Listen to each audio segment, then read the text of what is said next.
राज्यात भविष्यातील सर्व सिंचन योजना बंद पाईपद्वारेच. अप्पर सचिवांचे शिष्टमंडळाला आश्वासन. भविष्यात ज्या उपसा सिंचन योजना होतील त्या बंद पाईपद्वारेच होतील.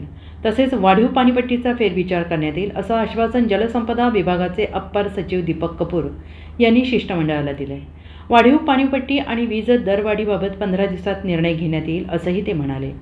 मुंबई येथील मंत्रालयात जलसंपदा विभागाचे अप्पर सचिव दीपक कपूर बैठकीत बोलत होते. यावेळी सांगली, सातारा, कोल्हापूर, पुणे सिंचन मंडळाच्या अधिकाऱ्यांची ऑनलाईन बैठक झाली. त्यावेळी आमदार अरुण लाड, श्रमिक मुक्ती दलाचे अध्यक्ष डॉक्टर भरत पाटणकर, माजी आमदार संजय घाटगे, इरिगेशन फेडरेशन सांगली जिल्हाध्यक्ष जे.पी. लाड, कोल्हापूर जिल्हाध्यक्ष विक्रांत पाटील, सातारा जिल्हाध्यक्ष प्रकाश पाटील आदी उपस्थित होते. दीपक कपूर म्हणाले, ताकारी, टेंभू, म्हैसाळ उपसा सिंचन योजना पाणी वापर संस्थांच्या माध्यमातून चालविण्यात येणार आहेत.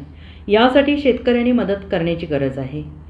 पाणी गळती थांबवण्याची आणि शेतकऱ्यांना लवकर पाणी देण्यासाठी राज्यात यापुढे बंद पाईपद्वारे पाणी देण्यात येणार आहे. कालव्याच्या माध्यमातून पाणी देणे खर्चिकही आहे, म्हणून शासनाने बंद पाईपचा निर्णय घेतला आहे. वाढीव पाणीपट्टी आणि 10 पट वीज दरवाढ या प्रश्नावर येत्या 15 दिवसात ठोस निर्णय घेण्यात येईल असंही त्यांनी शिष्टमंडळाला आश्वासन दिले. आमदार अरुण लाड म्हणाले, शेतकऱ्यांच्या हक्काचं पाणी किती उचललं याचा हिशोब नाही. आम्ही बंद पाईपलाईन आणि ठिबकणे पाण्याचा वापर करत आहोत. पाणी वापरावरील कर रद्द करावेत. शेतकऱ्यांच्या पाणी योजनांना चुकीची वीज बिले येत आहेत. शासकीय 23 उपसा सिंचन योजनांना मीटर बसवलं पाहिजेत. हा प्रयोग यशस्वी झाल्यानंतर शेतकऱ्यांच्या उपसा सिंचन योजनांना मीटर बसवावे. ज्या संस्थांनी वाढीव 10 पटीने बिले भरली नाहीत त्यांना दंडाच्या रकमेसह बिले आली आहेत.